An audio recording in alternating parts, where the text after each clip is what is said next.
इथं असा कोणी आहे का की ज्याला असं वाटतं की माझ्या लाईफ मध्ये देवाने काही चेंज करू नये, ऍज इट इज मी एवढा ठीक आहे, एवढी ठीक आहे, काही बदलायची गरज नाही मला.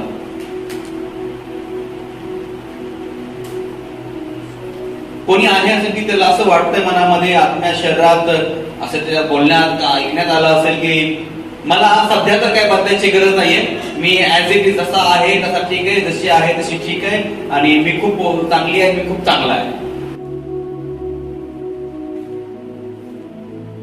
मी हे सांगतो की माणसं चांगली असू शकतात, अपवित्र नाही.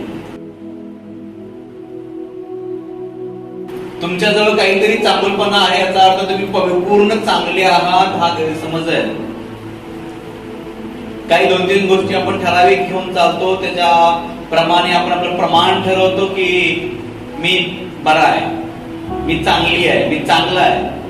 तेही सांगतो तुम्हाला की तुम्ही त्या गोष्टी ठरवल्या कशा की तुम्ही चांगला आहात म्हणून. कारण जेव्हा तुम्ही चांगला ठरवत होता तेव्हा तुम्ही तुमच्या समोर कोणत्या तरी माणसाला घेत होता, याच्यापेक्षा मी बरा आहे, हिच्यापेक्षा तरी मी बरी आहे. त्यामुळे तुम्हाला असं वाटत गेलं की मी चांगला आहे, मी चांगली आहे. बायबल नेहमी आम्हाला सांगतं की आपण कसे आहोत कसे नाही होते पाहायचं असेल तर तुम्ही देवाचं वचन घेऊन पहा, त्या वचनावर तुलना करून पहा की तुम्ही कसे आहात आणि कसे नाही. याच्या आधारावरती आपण आपली तुलना करावी की देवाचं वचन समोर घ्यावं आणि म्हणावं मी कसा आहे, मी कशी आहे. तर त्या प्रमाणात पाहायला गेलं तर प्रत्येक व्यक्तीला आज गरज आहे परमेश्वरानं त्याच्या शरीरात, आत्म्यात, जीवात, स्वभावात, भौतिकतेमध्ये, आत्मिकतेमध्ये कुठं ना कुठं काहीतरी चेंजेसची गरज आहे, बदलण्याची गरज आहे. आणि मी नेहमीच म्हणतो की चर्च म्हणजे एक वर्कशॉप आहे.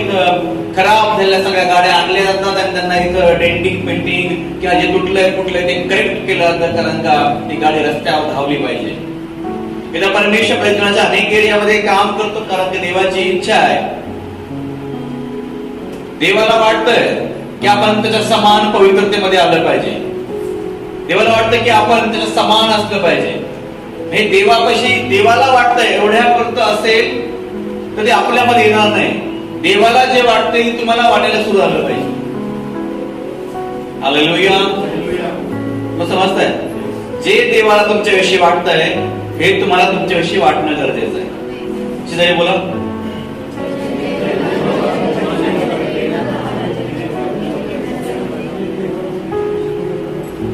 माझा प्रश्न, देवाला तुमच्याविषयी काय वाटतं?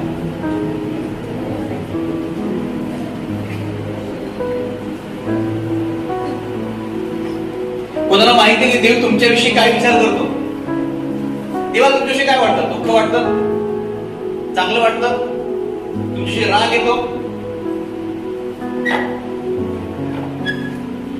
सांगताय परमेश्वरला वाटतं जसं मी पवित्र आहे असं तुम्ही असावं. तुम्हाला कसं वाटतंय?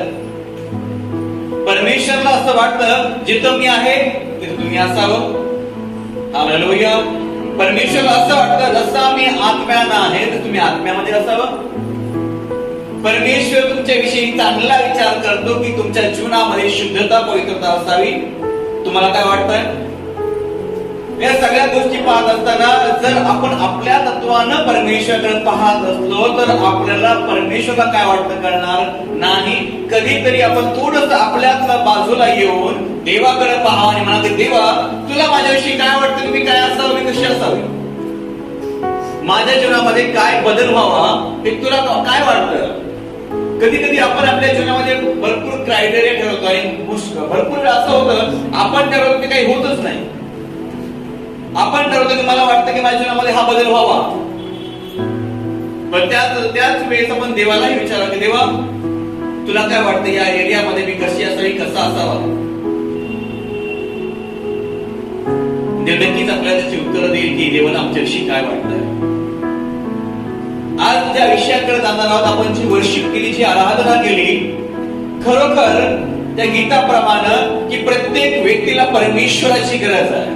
Lord I need you. हे प्रभू येशू ख्रिस्ता मला तुझी गरज आहे. बिन तेरे में कुछ भी नहीं. यहोवा मुझे तेरी जरूरत आहे. जे गीत रूपामध्ये पाहिलं तर हे खूप सुंदर आहे, पण व्यक्तिगत रूपात पाहायला गेलं तर हे खरोखर आमच्यासाठी आशीर्वादाचं आहे की प्रभू परमेश्वरा, मला तुझी गरज आहे. चिल्लर सांगा आपली गरज की खरोखर मला येशूची गरज आहे.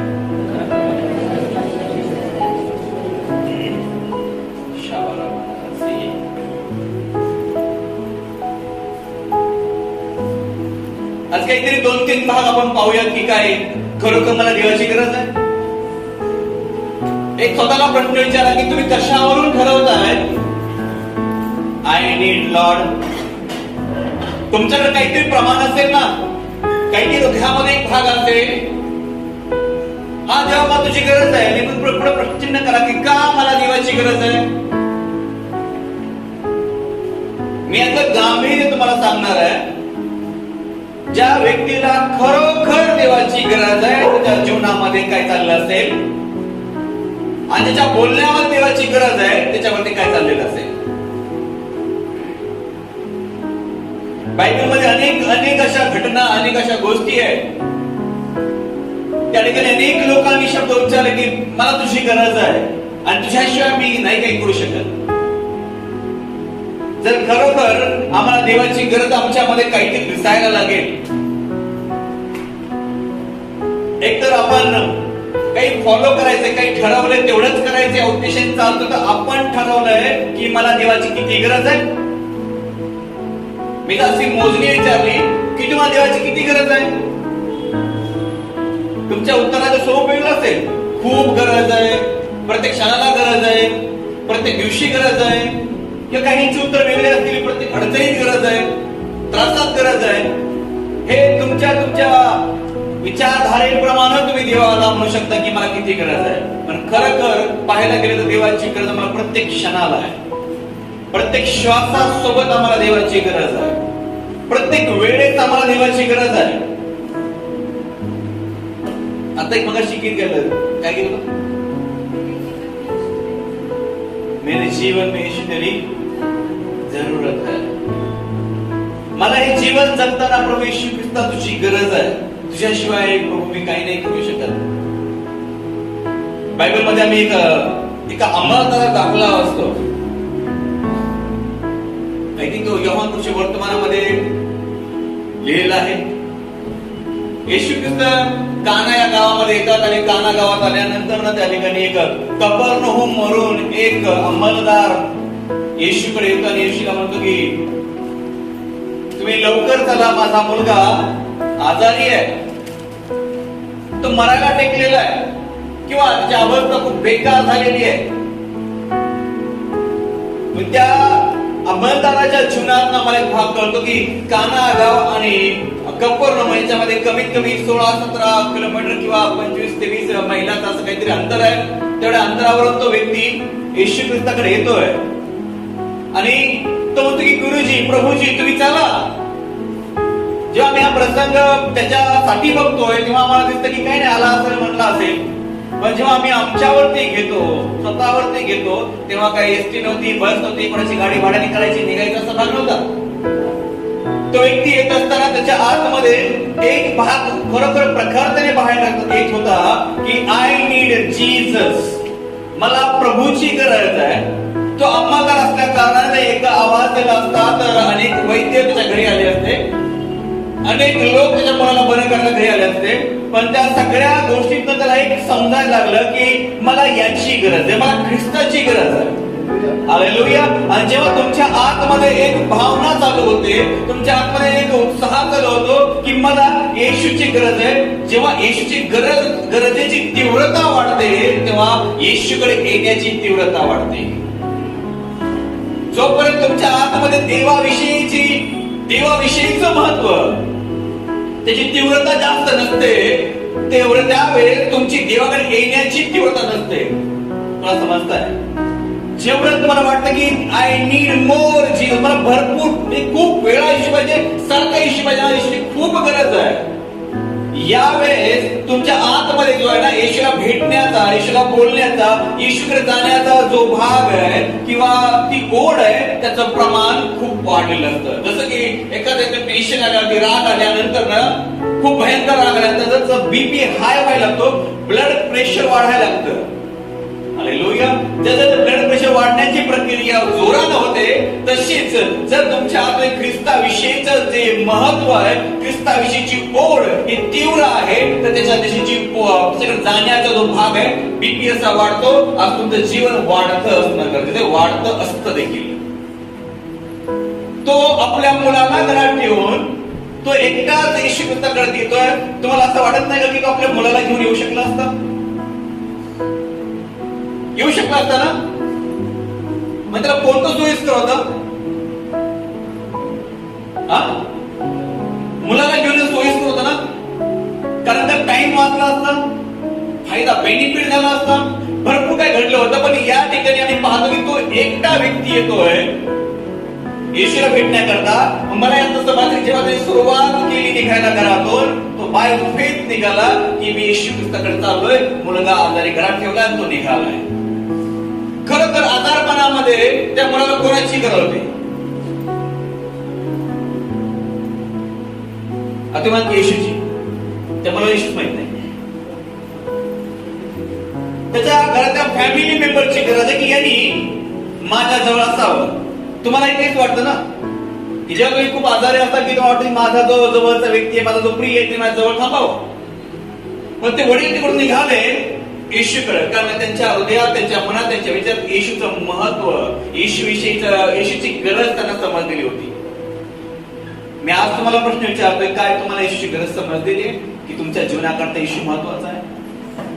जर येशूची गरज समजलेली आहे तर तुमची धावण्याची पद्धती, तुमची बघण्याची पद्धती, तुमची मीटिंग सभेत जाण्याची पद्धती, प्रार्थनेची पद्धती, उपवास प्रार्थनेची पद्धती, यात तुम्हाला काही बदल दिसतोय?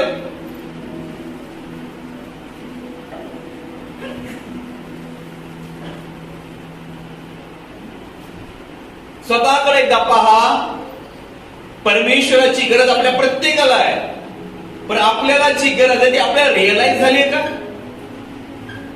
आपण एक अटेंडन्स लाईफ जगतोय?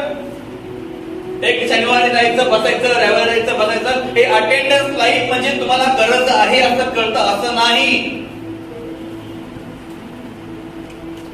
तुमच्या जीवनाच्या कोणत्याही क्षेत्रामध्ये, कोणत्याही अवस्थेमध्ये, कोणत्याही दिवसामध्ये तुमच्यामध्ये तेवढंच महत्व येशूविषयी असणं हे दर्शवतं की तुम्हाला येशूची खूप गरज आहे. ज्यांना बीपीची गोळी चालू आहे, ज्यांना इन्सुलिन चालू आहे, त्यांना विचारा इन्सुलिनचं महत्व काय? त्यांना विचार बीपीच्या गोळीचं महत्व काय? ती बीपीची गोळी घरातले 100 रुपये हरवतील, गोळी हरवणार नाही. घरातली भांडी हरवतील, चमचे हरवतील, पण इन्सुलिन इंजेक्शन हरवणार नाही का? त्यांना त्याचं महत्व माहिती आहे. आणि फक्त एक दिवस नाही, 24/7 7ही दिवस 24 तास त्यांना त्या गोळीचं आणि त्या इंजेक्शनचं महत्व माहिती का? हे घेतलं तर मला काय होणार आहे. मग त्यांनी असं काय ठरवलं की रविवारी शनिवाराला फक्त गोळी खायची, शनिवाराला फक्त इन्सुलिन घ्यायचं. त्यांना रोज गरज आहे. माझा प्रश्न आहे की तुम्हाला त्या गोळीपेक्षा येशू महत्वाचं वाटतोय का? त्या इन्सुलिन पेक्षा येशू महत्वाचं वाटतोय का? तुम्हाला विचारतोय, तुम्ही गप्प बसता, मला काय करणार आहे? मी हा म्हणत तर हा, नाही म्हणत नाही.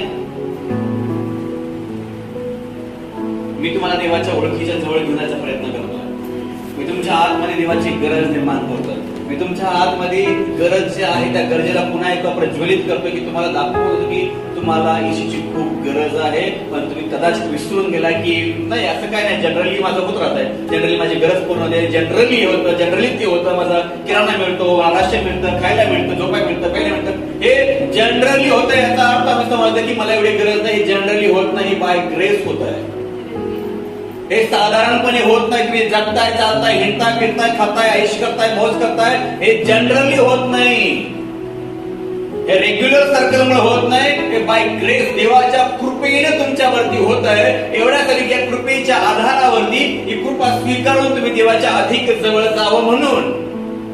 पण आपण ह्या मिळणाऱ्या कृपेचा असा वापर करतो की मला चालतंय ना सगळं, एवढं मी डीप मध्ये प्रार्थना करायची गरज नाही. पण सगळं चालतंय ना, एवढं डीप एवढं सिरियस ख्रिस्त येशू एवढं सिरियस व्हायची गरज नाही. चालतंय ना आपलं, एवढं गांभीर्य वचन आहे त्याची गरज नाही. आणि प्रत्येक आज्ञा पालन करावं असं काय करावं? आपलं काय त्रास झालाय का आजपर्यंत? नाही झाला ना. आपलं सगळं काम होतं नौकेमध्ये, एवढं गांभीर्याने घ्यायची गरज नाही. असे जर कोणी सल्ला घेत असेल तर तो सल्ला तुमच्या करता शाप होऊ शकेल. असं जर तुम्हाला कोणी उचकून किंवा तुम्हाला डिस्करेज करताय, तुम्हाला खाली पाडताय, तर त्या व्यक्तीवरती हा याचं वचन सांगताय. हा हे वाक्य बोलण्याचं कारण काय? इथं कोणी आहे की ते या गोष्टी बोललेल्या आहेत. पण देव म्हणतो की तुम्ही माझी लेकरं आहात, मी तुम्हाला शापित करू इच्छित नाही, मी तुम्हाला आशीर्वाद द्यायची इच्छा ठेवतोय. त्यामुळे अशा शब्दांना आपल्या मुखातनं काढून स्वतःवरती नाश घेऊ नका आणि दुसऱ्यालाही अडकवून नका. एवढं सगळं करायची गरज नाही. थोडं थोडं करायचं आपलं, बिलकुल नाही. हालेलुया. मत्तई 7वा अध्याय वचन क्रमांक 24. फक्त एक वचन वाचूया. मत्तई 7:24.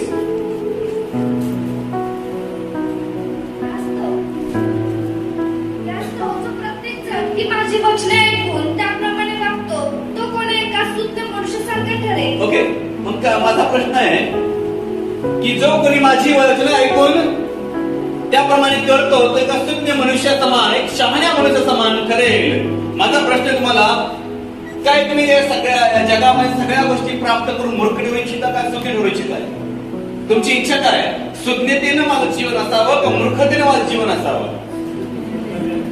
तुम्ही बोलू शकता. शुद्ध शहाणपणाचं किंवा शहाणं जीवन असावं का मूर्ख जीवन असावं? शहाणं जीवन असावं. पण बायबल आम्हाला काय शिकवते या ठिकाणी की तुम्ही जे ऐकताय हे जेव्हा करताय तर तुम्ही शुद्ध ठरताय. आणि तुम्ही जे ऐकताय आणि करण्यावरनं कळतं की तुम्हाला देवाची किती गरज आहे. हालेलुया. बायबल मध्ये वचन वाक्य की दुसरा राजे 5वा अध्याय, दुसरा राजे 5वा अध्याय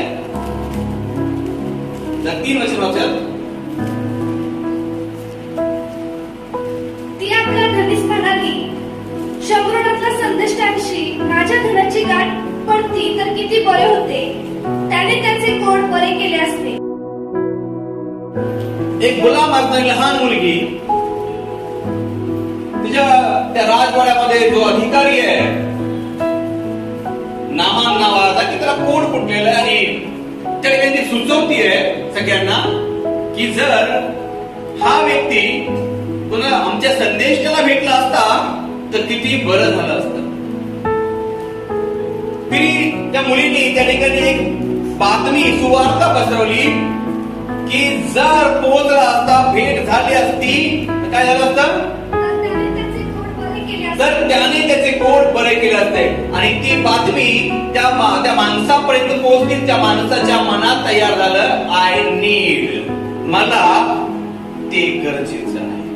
काय गरजेचं? मला तो संदेश गरजेचा आहे. Hallelujah, hallelujah. जेव्हा तुम्ही इथं येताय तेव्हा तुमच्या आतमध्ये काहीतरी परमेश्वराने टाकलंय की तुम्हाला देवाची गरज आहे. आणि येत असताना त्या तीव्रतेनं न येता तुम्ही असंच याल, सहजपणे याल. मे बी होऊ शकतं की त्यावेळेस तुम्ही त्याच्या आज्ञा किंवा त्याच्या इच्छेच्या विरुद्ध जाऊ शकाल. या राजानं, या माणसानं काय केलं की 9 वचनामध्ये, तेव्हा नामान घोडा रथानिशी अलिशाच्या दारी जाऊन उभा राहिला. ओके, आता हा नामान जो आहे तो घोड्या रथांसहित सर्व काही घेऊन कुठं पोहोचलेला आहे? अलिशा जो संदेश आहे संदेशापाशी गेलाय. खूप सोपं आहे, खूप सोपं आहे अंमलदाराला येशूच्या जवळ येणं. खूप सोपं आहे नामानाला संदेश भेटणं. खूप सोपं आहे तुम्हाला चर्च मध्ये येणं. इथे येणं अवघड नाहीये. इथे येणं सोपं आहे. तुम्ही चर्च भरवायचंच म्हणलं, मी म्हणलं की चर्च पूर्ण पॅक झालं पाहिजे. होईल का? होईल का? तुम्ही काही कराल, तुमचे सगळे मित्र मैत्रिणी सगळ्यांना तुम्ही काय नाही आलंच पाहिजे, घेऊन या. त्यांना आम्हीच दाखवाल तर मात्र जेवायला चालतो. एक ड्रेस घेतो, 100 रुपये देतो, 200 रुपये देतो. चला तुम्ही. येतील की नाही? 300 रुपये देतो चला म्हणलं. येतील की नाही? इथं येणं हे होऊ शकतं. इथे तुम्ही बसू शकताय. नामान जो आहे संदेशापाशी पोहोचू शकतोय. अंमलदार कफरनहूमातनं कानामध्ये येऊ शकतोय, पण तिथून पुढे ज्या प्रोसेस आहे त्या प्रोसेस करणं त्यात तुमचं सुज्ञपणा समजेल. हालेलुया. मी तुला कळतंय की विषय परमेश्वर काय सांगतात. आय नीड जीसस म्हणणारे भरपूर आहे, पण नीड असताना फॉलो करणारे किती आहे?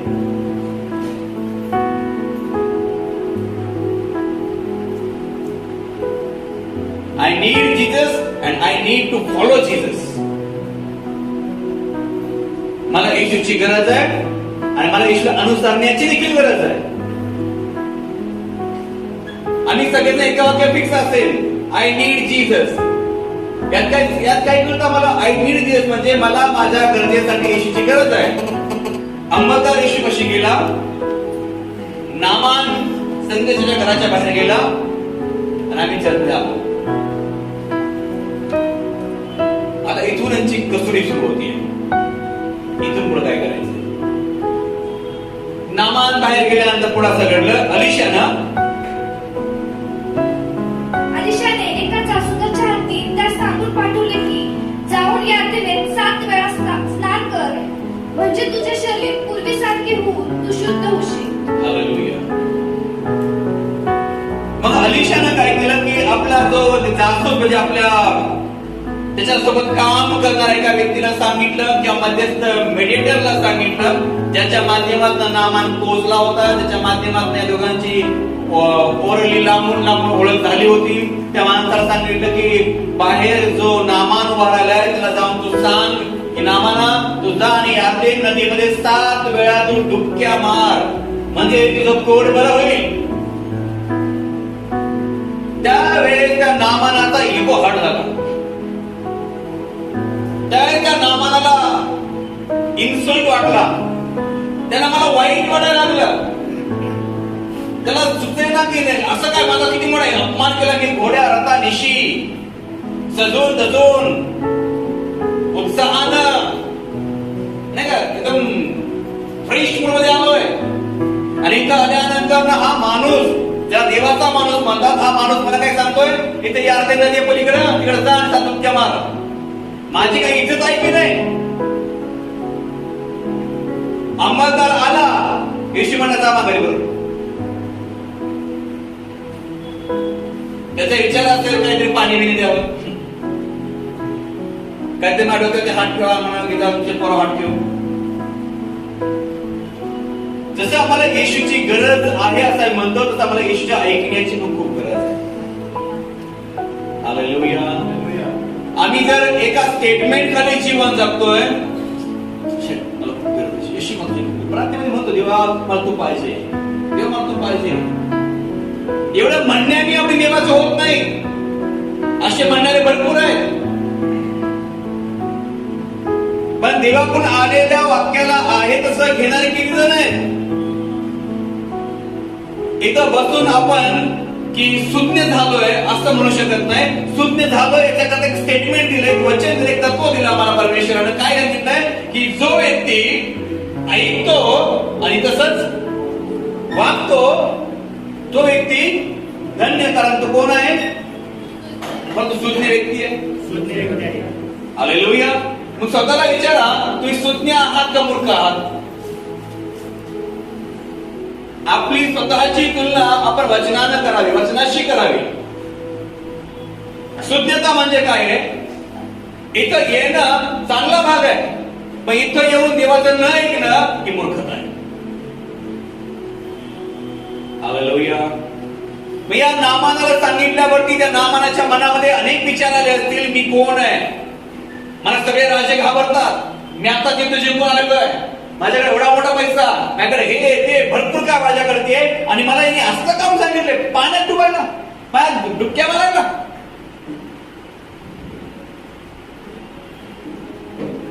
योहान वर्तमान अध्याय क्रमांक 9 वचन क्रमांक 1, 2, 3, 4, 5. तो तिकडून जात असता एक जन्मंत माणूस त्याच्या दृष्टीस पडला. तेव्हा त्याच्या शिष्यांनी त्याला विचारले, गुरुजी, कोणाच्या पापामुळे हा असा आंधळा जन्मास आला? ह्याच्या की ह्याच्या आईबापांच्या? येशूने उत्तर दिले, याने किंवा ह्याच्या आईबापांनी पाप केले असे नाही, तर ह्याच्या ठाई देवाचे कार्य प्रकट व्हावे म्हणून हा असा जन्मास आला. ज्याने मला पाठवले त्याची कामे दिवस आहे तो. एक जन्मापासून आंधळा व्यक्ती आहे. लोकांनी विचारायला सुरुवात केली प्रभूला. शिष्यांनी विचारलं, गुरुजी हा व्यक्ती का आंधळा आहे? ह्यानी पाप केलंय, याच्या आईने केले, बापाने केले, कोणतं पाप केले, याच्यामुळे आंधळा आहे का? कधी आपल्या जीवनातल्या सिच्युएशनच्या गोष्टीला आम्ही म्हणतो की कशामुळे, कोणत्या पापामुळे आमच्याकडे आलाय. पण काही गोष्टी पापामुळे येत नाहीत, काही गोष्टी देवाच्या गौरवासाठी येतात की तुमच्याद्वारे अनेकांना देव कळावा, तुमच्याद्वारे अनेकांमध्ये देवाचं राज्य उतरवून यावं. हालेलुया. आज समजून की माझी दुर्बलता माझ्यासाठी धोक्याची आहे? बिलकुल नाही. तुमची दुर्बलता तुमच्या जीवनामध्ये मोठा आशीर्वाद घेऊन येईल. आपल्या कमजोरीला एकदम बेकार म्हणून पाहू नका. तुमचा मागील दिवसात झालेला अपमान, निंदा येणाऱ्या दिवसामध्ये गौरवात बदलली जाईल. मागील दिवसामध्ये झालेला छळ, मागील झालेल्या सगळ्या संकटांना तुम्ही आजही वाईटात पाहू नका. या सगळ्याचं रूपांतर परमेश्वर गौरवामध्ये करून देईल. If you ready to listen word of God, जर तुम्ही तयार असाल देवाचं अभिवचन ऐकण्यासाठी. हालेलुया. एक जन्मांध व्यक्ती जो येशूच्या समोर आलाय, लोकांनी प्रश्न विचारायला सुरुवात केली, याच्या भूतकाळाविषयी, याच्या आईवडिलाविषयी, बॅक हिस्ट्री विचारायला सुरुवात केली. कशामुळे याचं जीवन असं आहे? भरपूर वेळ आपल्या जीवनामध्ये काहीच परिवर्तन येत नाही. भरपूर दिवसापासून आपण स्ट्रगल करतो, फेस करतोय, पण तिथे आम्हाला काही जय मिळत नाही, आम्हाला काही चमत्कार होत नाहीये, काही बदलत नाहीये. तेव्हा आम्हाला प्रश्न पडतो की नक्की माझं पाप, माझ्या आईबाबाचं नक्की कुणाचं पाप आहे, कुणाचं श्रम आमच्यावरती की आमचं जीवन बदलत नाही. पण लक्षात ठेवा, आमच्या जीवनात असाही इन्सिडेंट होऊ शकतोय की आम्ही कोणत्याही पापामुळं असं नाही, आमच्या जीवनात देवाला मोठं गौरवाचं काम करायचंय म्हणून आम्ही स्ट्रगलला फेस करतोय. हालेलुया. आणि त्यावेळेस येशूने त्या ठिकाणी त्याला सांगितलं, येशू त्याला म्हणाला, येशूने उत्तर दिले, वचन असे बोलून तो भूमीवर थुंकला. थुंकीने त्याने चिखल केला, तो चिखल त्याच्या डोळ्यास लावला आणि त्याला म्हटले, जा शिलोह म्हणजे पाठवलेल्या नावाच्या तळ्यात धु. मग त्याने जाऊन धुतले व तो डोळस होऊन आला. हालेलुया. सिच्युएशन गंभीर आहे, परिस्थिती बेकार आहे, आणि त्याच्यामध्ये येशू मातीत थुंकला, ते घेतलं, त्या डोळ्याला लावलं आणि त्याला सांगितलं की जाऊन तू शिलो नावाच्या तळ्यामध्ये जाऊन तू धु. तुम्ही असं काय म्हणता? म्हणजे मी आंधळ्यांना असं करतात?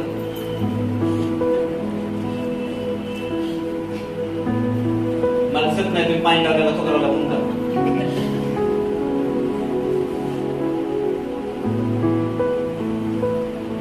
आम्ही काय बोललो, आमच्या परिस्थितीचा फायदा घेता का? बरेच असं होतं, प्रचार करताना काही वाक्य बघत ना शिकतात, तुमच्या जीवनाशी 100% मॅच होतं. मग अच्छा आमच्या जीवनात असं चाललंय म्हणून बोलले तुम्ही, म्हणजे आमच्या बरोबर असं होतं, तुम्ही मुद्दाम असं बोलता. मग त्याला म्हणतात की टोमणे मारले, मला काय करत, त्या पैसे मिळाले, तो टोमणे मारलं, काय दुसरं काय मारलंय, काय मिळणार नाही. जे आहे ते मला बोलणं गरजेचं आहे. हालेलुया. परिस्थितीचा येशूने कधी फायदा घेतला नाही, आम्ही आपण कोणी घेणार पण नाहीये. येशूला त्या ठिकाणी जे करायचंय ते येशूने केलं.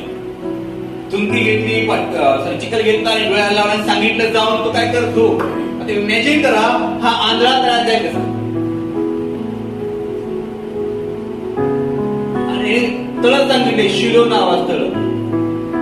पण वाटत ना की एक मोठी परीक्षा असेल. हॅलो, जर विचार करायला गेलं की याला एका तळ्यात जायला सांगितलंय, नाव सांगितलंय, ते म्हणलं आता बाबा पाणी घेतो नाही कर, धुतो नाही इकडच. आम्ही म्हणलं असतो काही पाणी चालत नाही का? आम्ही म्हणलं असतो आमच्याकडे वॉटर बॅग आहे, हे कोणी देवाला ये आधी छान पाणी तो नकोस.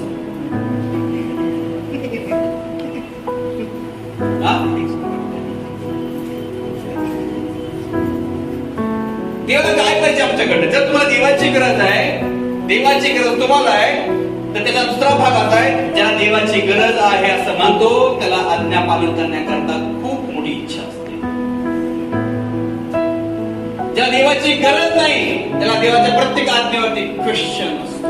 वाय आय डू दिस, मी हे का करू, मला असं काम का सांगितलं, आमच्या परिस्थिती बोलता का. ज्याला येशूची गरज आहे, ज्याला जाणीव आहे की मला येशू पाहिजे, तो व्यक्ती येशू बसलेल्या प्रत्येक गोष्टी ऐकण्याकरता उत्सुक, उतावळा आणि रेडी असतो. हालेलुया. कोणी आहे असं? हालेलुया. उत्सुक, उतावळा आणि रेडी. देवा तू काय सांगायचं सांग, मी तयार आहे, कारण मला तुझी गरज आहे आणि जेव्हा मी तुझं ऐकणार आहे त्यातच माझं कल्याण होणार आहे. हालेलुया. आणि या व्यक्तीला, आंधळा व्यक्ती उभा राहिला आहे, येशू म्हणे चिकन लावला आणि सांगितलं शिलो मध्ये जा. पण त्या आंधळ्याने का विचार केला असेल, शिलो इकडे जाऊ का इकडे जाऊ. पण जेव्हा परमेश्वराने त्याच्यामध्ये चांगला भाग काय पाहिला, तो व्यक्ती जाग्यावरती बरा झाला असता, तो व्यक्ती चुका न लावताही बरा झाला असता, तो व्यक्ती परमेश्वर भक्ताक्षीने बरा झाला असता. पण देवाला चमत्कार करायचाच होता, तो त्यांनी कसाही केला असता, कसंही बरं केलं असतं. आम्ही मागं पाहिलं की बार्तिमेय जो होता, येशूला म्हणा की मला डोळे मला बघायचंय, तर येशू म्हणत विश्वासानं लागली डोळे उघडले. याच्याबरोबर सेम मिराकल झाला असता, पण इथं परिस्थिती वेगळी होती, इथं सिच्युएशन वेगळी आहे, इथं देवाला काम वेगळं करायचंय. हालेलुया. सेम काम होईल असं नाही. इथं परमेश्वराने एक अनुभव घेतला, याला असं वाटतंय की मला तुझी गरज आहे, तर येशूला पाहिजे होतं की याला माझं ऐकण्याची पण गरज आहे का. हालेलुया. आणि येशूने पाहिलं की याला माझी गरज आहे, याचं त्याने प्रमाण पाहिलं, एक प्रूफ पाहिला की याला माझी खरंच गरज आहे. हा लगेचच रेडी झाला आणि तो शिलोकडे चालला. मी मगाशी म्हणलं की तो जागेवरती बरा झाला असता, पण येशूची आज्ञा जेव्हा त्यांनी मान्य केली आणि तो तयार झाला की त्या शिलोच्या तळ्याकडे जायला जात असताना तो बरा झाला होता, फक्त चिकन पुसायला गेला होता. जाताना तो बराला पण चिकन पुसायला गेला होता. जसं तो डोळे बंद होते, पाण्यात गेला, पाणी डोळ्यावरती मारलं, चिकन काढला, त्यांनी डोळे पापण्या उतरल्या तर लागली, त्याला दिसायला लागली. हालेलुया. तो असं म्हणतो की फक्त येशूची मला गरज आहे, तुम्हाला माहिती का मला प्रार्थनेशिवाय जमत नाही, तुम्हाला माहिती का. अरे नाटक नका, मला प्रार्थनेशिवाय जर एवढं रडायला येत आहे ना, आज्ञापालन पुढे आहे. जर खरं तुमचं हृदय तुटलंय तर आज्ञापालन पुढे आहे.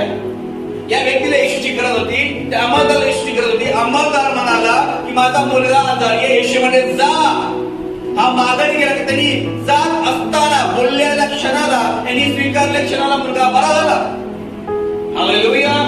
ज्या वेळेस तुम्ही तुमच्या जीवनातून देवाची गरज प्रकट करता की देवा तुझी मला खूप गरज आहे, आणि सेम टाइमला तुम्ही देवापासून ऐकण्याची उत्कंठा बाळगता आणि रेडी होता, त्याच टायमिंगला आजपर्यंत रोखलेल्या गोष्टी पूर्ण व्हायला सुरुवात होते. मी आज जन्मांतराविषयी का बोलतो, जन्मापासून आणायचा अर्थ तो जसा जन्माला आला तेव्हापासून त्याला डोळे नव्हते, पण परमेश्वरानं त्याला डोळे दिले. आजपर्यंत अनेक प्रयत्नातनं जय मिळालं नसेल तर आज जय मिळेल, कारण आम्ही मूर्खपणासारखं आधी पण वागवतो. आज जर म्हणतो की प्रभू मी सुज्ञ व्हायला तयार आहे. सुज्ञ होणं म्हणजे जे सांगितलंय ते ऐकणं आणि ते वागणं म्हणजे सुज्ञपणा, आणि त्याच्यावर सुज्ञपणा असतो त्याच्या जीवनामध्ये जय असतो. हालेलुया. हालेलुया. मी हा दिवसात चालला गेला आणि शिलोमध्ये जाऊन पाहतो, तोंड धुतल्या तर लगेचच डोळे आले. इकडे नामान कोडी जो आहे याच्या जीवनामध्ये पाहतो की याला पहिल्यांदा वाटायला लागलं की का असं करू मी. पुढे आता नामान कोडीचं हे ऐकून नामान चालता झाला. तो म्हणाला, पहा मला वाटले होते तो स्वतःच पुढे बाहेर येईल आणि उभा राहून आपला देव परमेश्वर याचे नाव घेईल. आम्ही नामान कोड्या समान करत. मला वाटलं एवढा प्रार्थना करायला लगेच काहीतरी काम होईल, मला वाटलं तुम्ही तर आलं काहीतरी होईल, मला वाटलं असं केलं काहीतरी होईल, मला वाटलं तसं केलं काहीतरी होईल. तिथं आल्यावर तुमची मनस्थिती काय, तुमचा विचार काय, तुमच्या मनात चाललंय काय, सगळं देवाला माहिती. हा म्हणला की आमच्या इकडे नद्या भरपूर आहेत. मला आधीच कळलं होतं आमच्या इथल्या नद्यामध्ये 7 वेळा काय 17 डुबक्या मारल्या असत्या मी. पण इथं मला तुम्ही सांगता की यार्देने जा आणि 7 वेळा तू काय कर. माहिती तर देवाच्या सेवकाच्या मुखातनं आलेला शब्द महत्वाचा आहे. तुमच्या नद्या महत्वाच्या नाहीत, श्रीमंती महत्वाची नाही, तो गाव महत्वाचं नाही. देवाच्या सेवकाच्या मुखात आलेला शब्द तू कसा स्वीकारलाय ते महत्वाचं. हालेलुया. आणि जेव्हा तुम्ही ऍज इट इज घेताय आणि चालायला लागताय, याला राग आला पहिल्यांदा, रागावला. त्याला वाटलं की त्यांनी बाहेर यावं, मला अशी बोलावं, मला सांगावं, मला बरं करावं. पण याच्या मनाप्रमाणे काही घडलं नाही. देवाच्या प्रिय लेकरांनो, आज पण तुम्ही चर्च मध्ये येताय, तुमच्या मनाप्रमाणे काही झालं नसेल. मी आज नवीन ईश्वर ओळख कशाचा भाग नाही. तुम्ही आधीपासून ईश्वर ओळखताय, आधीपासून येशू तुम्हाला माहिती आहे. तुमची ओळख येशूवरती असेल पण आज्ञापालन नसेल, म्हणून आजपर्यंत तुम्ही कदाचित जन्मांधळे आहात. आजपर्यंत कदाचित तुम्ही घोड्यावरती आहात, तुम्ही येशूपर्यंत पोहोचलेच नाही. कदाचित तुम्ही आजपर्यंत नामाचा गर्विष्ठ आहात, त्यामुळे तुमच्या जीवनामध्ये सफलता किंवा सुंदरता अजून आलेली नाहीये. आज ओळखीला आज्ञापालनात बदलवा. समजतंय? मला माझी ओळख आज्ञापालनात बदलवायची आहे. हालेलुया. मला माझी ओळख आज्ञापालनात बदलवायची. येशूला ओळखतात, सगळेच ओळखतायत आणि किती लोकांना मेसेज क्लिअरली समजतोय की हे माझ्या जीवनासाठी खूप गरजेचं, कारण मी फक्त ओळखतोय पण आज्ञापालनाविषयी मी खूप लांब आहे. ओळखीविषयी तुम्हाला म्हणले तुम्ही येशूला ओळखता का? ओळखतात म्हणजे विचार नाही का? मग प्रार्थना येते बघा, मला आराधना येते बघा, ऐका, मला बायबल वाचा येतं बघा, मला बायबल मध्ये सगळी पुस्तकं माहिती आहेत बघा. अरे हे बघून काय करू? हालेलुया. याने काय होणार आहे? मला वचन पाठ आहेत, याने काय होणार आहे? सगळं असेल पण येशू जे सांगतोय ते ऐकण्याची तयारी नसेल तर हे सगळं घडतं. हालेलुया. नामान कोडायचं ऐकूया. तो ऐकून नामान रागावून चालता झाला. तो म्हणाला, पहा, मला वाटले होते तो स्वतः मजकडे बाहेर येईल आणि उभा राहून आपला देव परमेश्वर याचे नाव घेईल आणि रोगाच्या ठिकाणी हात फिरून माझे पोट बरे करेल. दिमिश्कातल्या नद्या, अबाना व पर्वत या इस्रायलच्या सर्व जलाशयांपेक्षा उत्तम नाहीत काय? आमच्या इकडच्या नद्या इथल्या सगळ्या नद्यांपेक्षा उत्तम नद्या आहेत. तरी मला यार्देने सांगितली. पुढे वाचत जा तर एक नोकर येऊन त्याला म्हणतो, महाराज तुम्हाला काय आवड काम सांगितले? काम सोपं आहे पण युग मोठं आहे. तुला समजते का? मी असं म्हटलं की प्रत्येक व्यक्तीने चर्चमध्ये आलं की गुडगड घेऊन प्रार्थना करून जावं. तुम्हाला काय वाटतं काय होईल? जे लोक इथे गुडगड घेऊन प्रार्थना करून जातील त्यांना आशीर्वाद भेटेल. तुम्हाला काय वाटतं काय होईल? इथे येत असताना सगळ्यांचे इगो त्यांना अडवा येईल. मी बराच म्हणून इथे प्रार्थना करा, लोक तिथे प्रार्थना करतात, तिकडे प्रार्थना करतात. त्यांचा इगो हटवतो. इथं मी बसल्यानंतर सगळे बघण्यात मला काय होतं, मी किती प्रार्थना करतो. आणि प्रार्थनेत लक्षात नाही मी किती प्रार्थना करतो. कोणी ऐकलं तर मी काय प्रार्थना करतो, कोणी बघितलं तर रिअली एवढं एकदम सरळ सरळ येणं. मी गुडघे काय जाऊ तिथं नाही, मागच करतो. मागं गुडघे टेकणार आहे ना. मागच्याने केलं चुकीचं केलं असं म्हणत नाही मी. आता एक्झाम्पल, तुम्ही ज्यावेळेस मागं आलेल्या गुडघे प्रार्थना करता, व्हेरी गुड, तेव्हा धन्यवाद.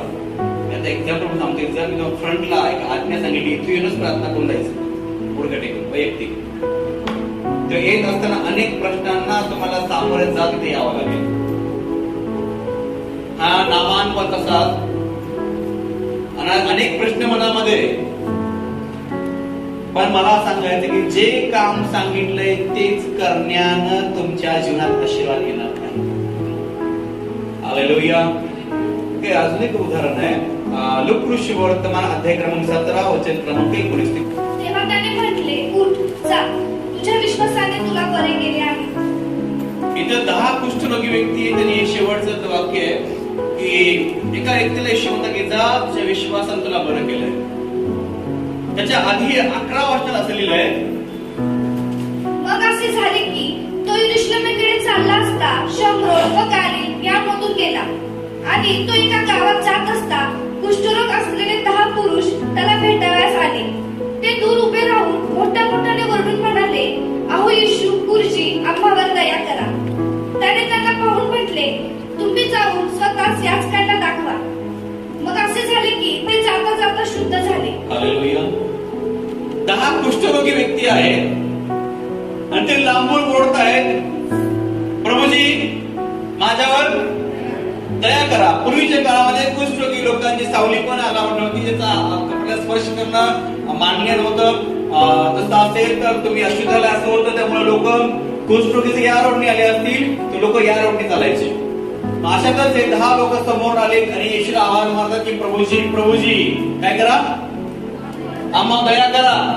आणि असं बोलत असताना येशू त्यांना काय सांगितलं की तुम्ही काय काम करा, जाऊन याचकाला. तर याचक कुठे होते? यरूशलेममध्ये मंदिरात. तुम्ही जाऊन याचकाला दाखवा. आणि हे कुठं होते?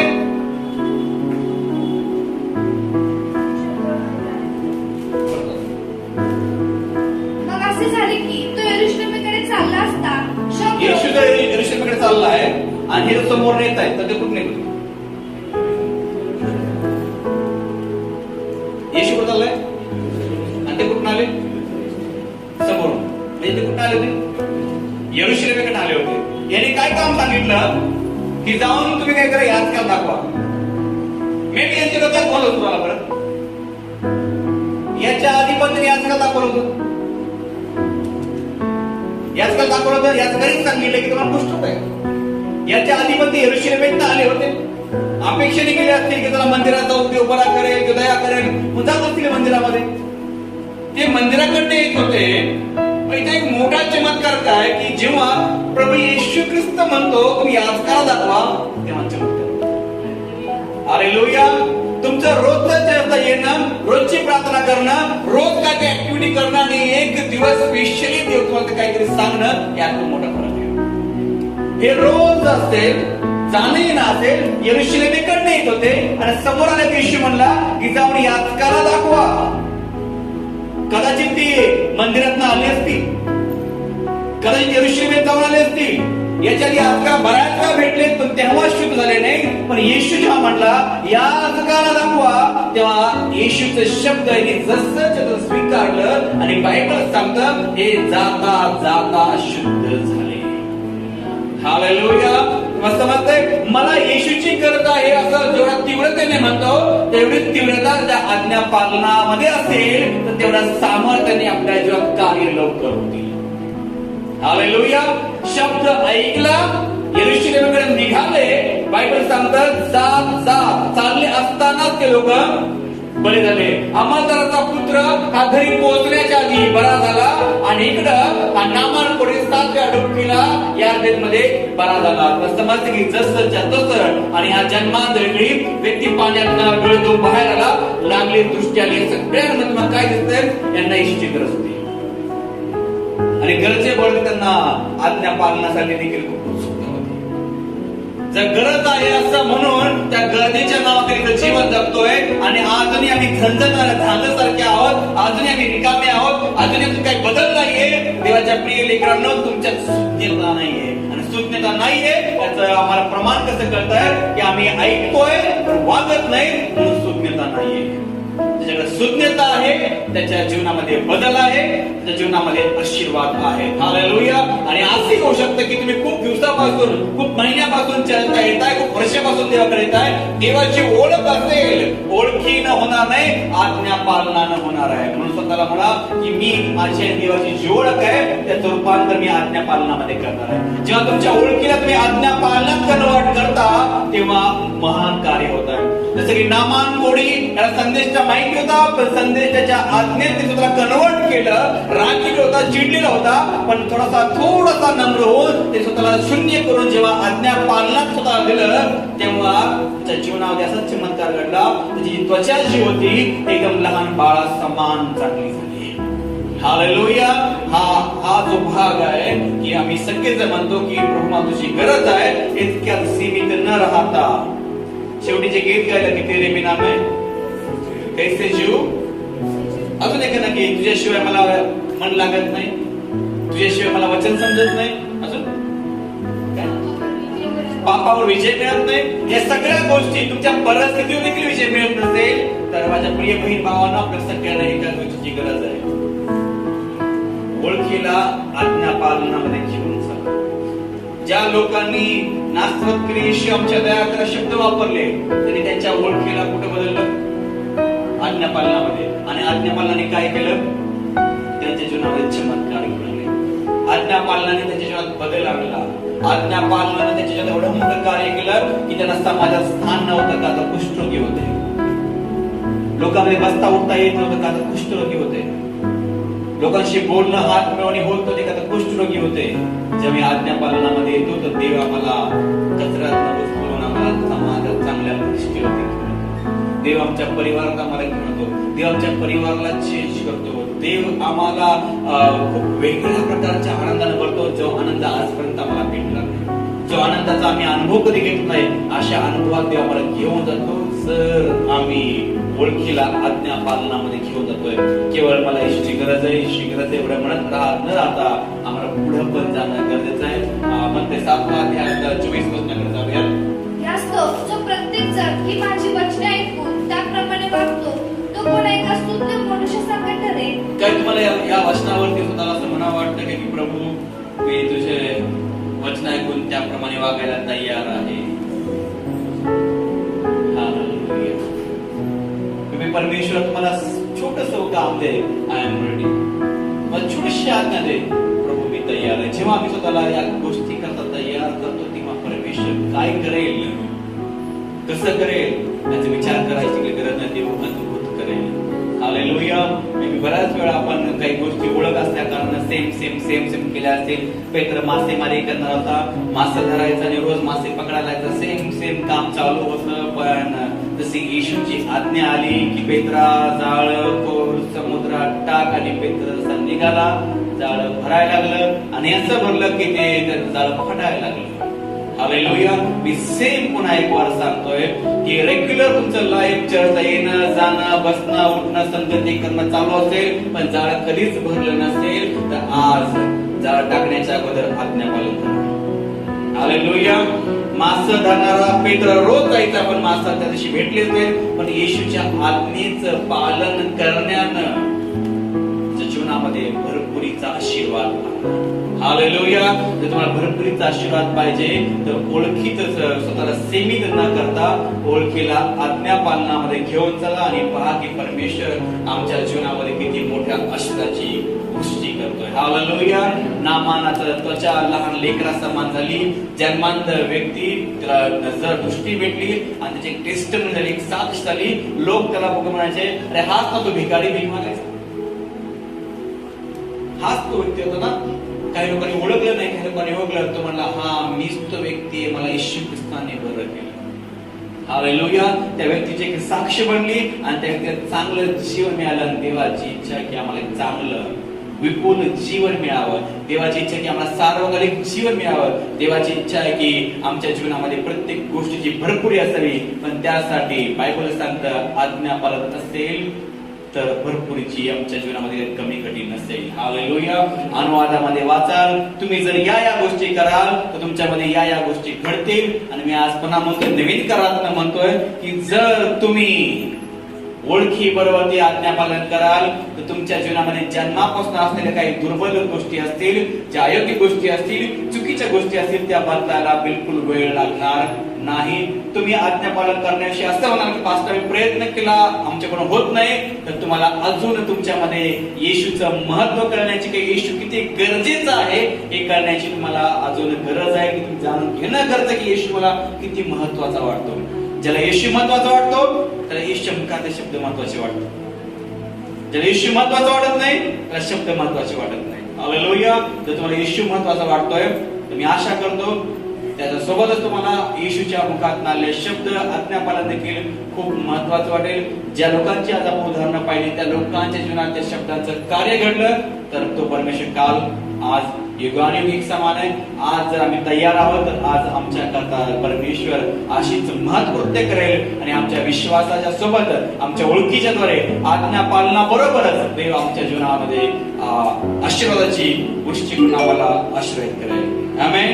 तर विश्वास करता की मला आज्ञा पालनाची सांगा एकदा मला आज्ञा पालनाची गरज आहे.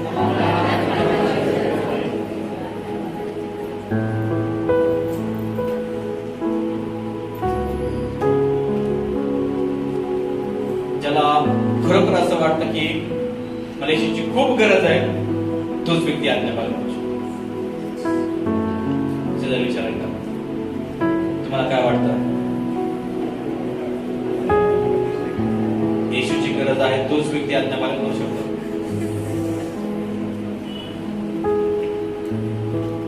साधा प्रश्न आहे. स्पिरिच्युअली मध्ये साधारणपणे सुद्धा विचार करा. मी बीपीच्या गोळीचं उदाहरण दिलं, इन्सुलिनचं उदाहरण दिलं. ज्याला ती गोष्ट खूप महत्वाची वाटते तो त्या गोष्टी व्यवस्थित ठेवतो, त्याची काळजी घेतो है ना, त्याच्याविषयी सावध असतो. बरोबर. बाकीच्या जेवणापेक्षाही तर गोळी महत्वाची, जेवणापेक्षा इंजेक्शन महत्वाचं. तर लक्षात ठेवा, संसारात असताना ह्या दोन गोष्टी जर आम्ही स्वीकारून व्यवस्थित ठेवतोय, त्या जगामध्ये येशू ख्रिस्ताविषयी देखील आपण तेवढंच तत्पर जर असू तर आम्ही आज्ञापालन करू शकू. आणि जास्त गरज वाटते तर जास्त आज्ञापालन होतं, आणि जर आज्ञापालन आहे तर कोणतीच कमतरता नाही. देव आप सगळ्यांना आशीर्वाद.